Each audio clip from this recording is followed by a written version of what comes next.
Electric scooter subsidy scheme కింద తెలంగాణ ప్రభుత్వం అమలు చేస్తున్న 80% సబ్సిడీ ఎలక్ట్రిక్ స్కూటర్ పథకంలో లబ్ధిదారుల ఎంపిక ప్రక్రియ వేగంగా కొనసాగుతుంది. హైదరాబాద్ జిల్లాలో ఈ పథకం అమలును జిల్లా మైనారిటీస్ ఫైనాన్స్ కార్పొరేషన్, మైనారిటీ సంక్షేమ శాఖ పర్యవేక్షిస్తున్నాయి.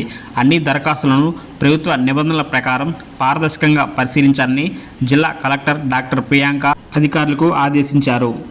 హైదరాబాద్ జిల్లాకు ఎలక్ట్రిక్ స్కూటర్ సబ్సిడీ స్కీమ్ కింద మొత్తం 1200 ఎలక్ట్రిక్ స్కూటర్ల పంపిణీ లక్ష్యంగా నిర్ణయించారు. అయితే ప్రజల నుంచి భారీ స్పందన రావడంతో 28,045 ఆన్లైన్ దరఖాస్తులు అందాయి. పరిమిత సంఖ్యలో మాత్రమే లబ్ధిదారులను ఎంపిక చేయాల్సి ఉండడంతో ప్రతి దరఖాస్తు క్షుణ్ణంగా పరిశీలించి అర్హుల జాబితాను సిద్ధం చేస్తున్నారు. ఈ పథకంలో ఒక్కొక్క ఎలక్ట్రిక్ స్కూటర్ ధర 1,50,000 ఉండగా ఇందులో ప్రభుత్వం 80% సబ్సిడీగా 1,20,000 భరిస్తుంది. ఎంపికైన లబ్ధిదారుడు కేవలం 30,000 మాత్రమే చెల్లించాలి. ఈ పథకం అమలుకు హైదరాబాద్ జిల్లాలో ప్రభుత్వం 11,40,00,000 సబ్సిడీని విడుదల చేయనుంది.